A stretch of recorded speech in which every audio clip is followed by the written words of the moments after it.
হৃদয় চলে এসেছি আরও একটি কড়া ডোজের ভিডিও নিয়ে।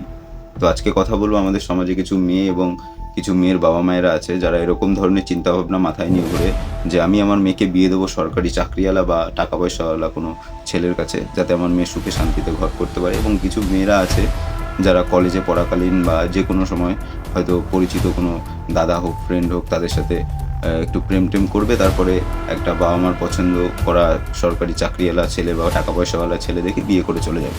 তো এরকম চিন্তাভাবনার মেয়ে এবং মেয়ের বাবা-মারা অনেকেই আছেন। তো যারা চিন্তাভাবনা করছেন যে একটা ছেলের টাকা পয়সা দেখে মেয়েকে বিয়ে দেবো, বা যে মেয়েরা চিন্তা করছে একটা টাকা পয়সাওয়ালা ছেলে দেখে যাবো, তাদেরকে বলবো যে কাকু বা কাকিমা, আপনারা আপনাদের মেয়েকে বলবেন যে ছেলেটা যে রকম কষ্ট করে টাকা ইনকাম করছে বা সরকারি চাকরিটা পাচ্ছে বা যেকোনো চাকরি করুক না কেন, সরকারি হোক বা প্রাইভেট, যে কষ্টটা করে পাচ্ছে, বলছিলাম আপনারাও আপনাদের মেয়েকে বলুন সেই কষ্টটা করতে, সেই পরিশ্রমটা করতে, সেই চাকরিটা অর্জন করতে বা সরকারি চাকরিটা পেতে। তাহলে বুঝবেন তার মর্যাদাটা। তাহলে বুঝবেন যে আপনাদের যে ডিমান্ডটা সেটা ঠিক কিনা। তো আজকের ভিডিও এই পর্যন্তই।